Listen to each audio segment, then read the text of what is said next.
Hello, আসসালামু আলাইকুম। আমরা যারা প্রতিনিয়ত বিকাশ অ্যাপস ব্যবহার করে থাকি, আমাদের জন্য বিকাশ কয়েকটি গুরুত্বপূর্ণ আপডেট নিয়ে এসেছে। আমরা প্রতিবারই বিকাশে অ্যাপসে লগ ইন করার সময় আমাদের পিন কোড দিয়ে লগ ইন করতে হয়।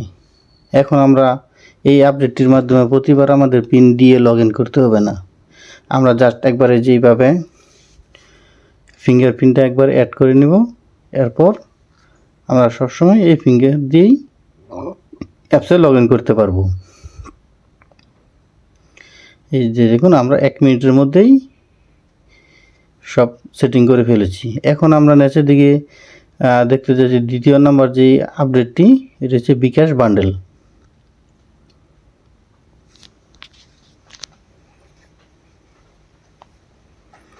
এই বিকাশ বান্ডেলের মধ্যে আমরা যারা প্রতিনিয়ত বিকাশে লেনদেন করে থাকি, বিকাশে সেন্ড মানি করে থাকি, আমরা জানি প্রতি মাসে 25,000 টাকা পর্যন্ত আমরা 5 টাকা করে সেন্ড মানি করতে পারি। কিন্তু 25,000 টাকার বেশি হলে আমাদের কাছ থেকে 10 টাকা করে কেটে নেয়। তো সেই ক্ষেত্রে আমাদের জন্য এটা একটি হেল্পফুল হয়েছে। আমরা এখান থেকে সেন্ড মানিগুলো কিনে নিলে আমরা এটা দিয়ে সেন্ড মানি করতে পারবো, তখন আর কোনো চার্জ কাটবে না। এখন আমরা এরপরে যেই আপডেটটা দেখতে চাচ্ছি,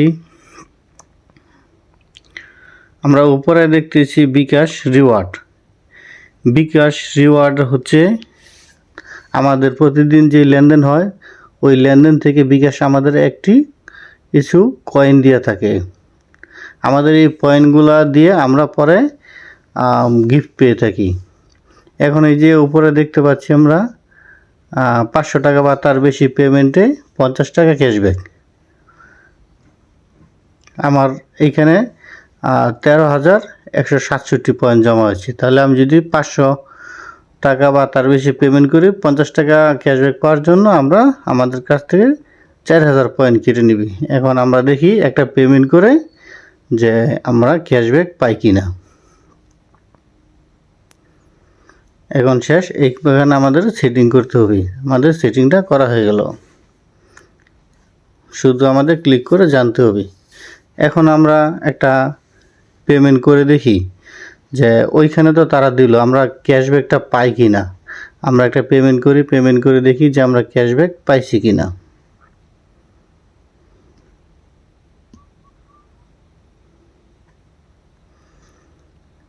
হ্যাঁ, এখন আমরা ফাইনাল সাবমিট দিচ্ছি। হ্যাঁ, আমরা ওই যে উপরে দেখতে পাচ্ছি যে পেমেন্ট হয়েছে, এখন সাথে সাথেই ক্যাশব্যাকটা চলে আসবে। হ্যাঁ, congratulation, you have receive cashback 50 টাকা। আমি 50 টাকা ক্যাশব্যাক পেয়ে গেছি। তাহলে আমরা এইটাও ব্যবহার করতে পারি। তো সবাই জানাবেন কার কত পয়েন্ট জমা হয়েছে। এখন আমরা বিকাশের আরেকটি আপডেট দেখতে পাচ্ছি। আমরা যদি চাই কোনো নাম্বারে বিকাশ অ্যাকাউন্ট খোলা না, ওই নাম্বারে টাকা পাঠাতে চাচ্ছি, আমরা ওইটাও টাকা পাঠাতে পারবো। আমি একটি নাম্বারে টাকা পাঠিয়ে আপনাদের দেখাচ্ছি।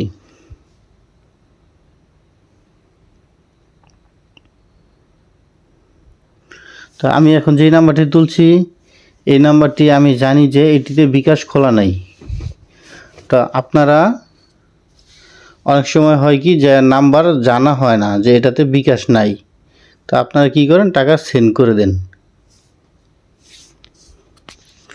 এখন এই যে দেখেন এইখানে যে বিকাশ নাই, ওইটা এই নাম ওইখানে বলে দিছি, প্রাপকের বিকাশ অ্যাকাউন্ট নেই, কিন্তু আপনি তার নাম্বারে সেন্ড মানি করতে পারবেন।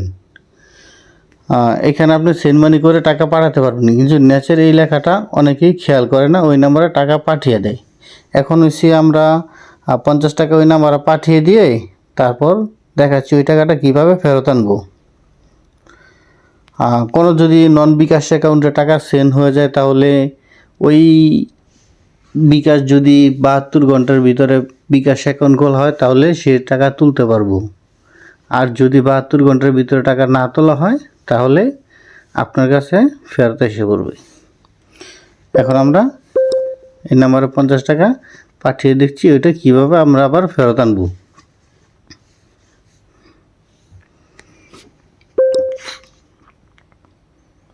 এখন 72 ঘন্টা পর আমার কাছে অটো টাকা আসবে, কিন্তু এই 72 ঘন্টা তো একটা লং প্রসেস।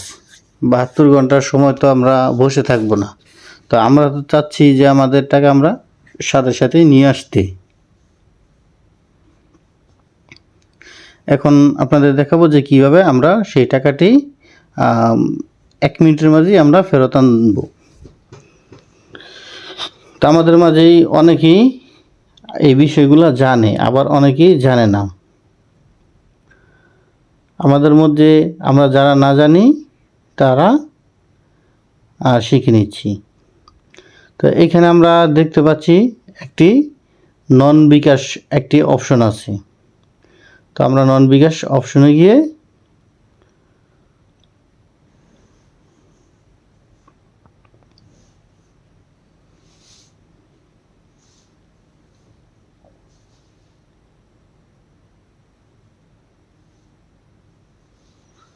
আমরা নন বিকাশ অপশনে গিয়ে এই যে দেখতে পাচ্ছি এখানে বাতিল লেখা আছে, বাতিল, আর ইংলিশে লেখা থাকলে ক্যান্সেল লেখা থাকবে।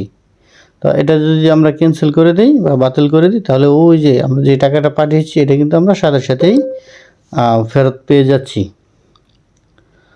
বিকাশ মোটামুটি কারোর জন্য ভালো, আবার কারোর জন্য খারাপ। সব মিলে এটা বিকাশের আপডেটগুলো খুব ভালো লেগেছে। বিকাশ নতুন নতুন ফিচার আপডেট করেছে, আমরা সবাই বিকাশ ব্যবহার করি। তো কিছু কিছু ট্রিক্স জানা থাকলে এগুলা ব্যবহার করতে খুব সুবিধা হয়ে থাকে। ধন্যবাদ।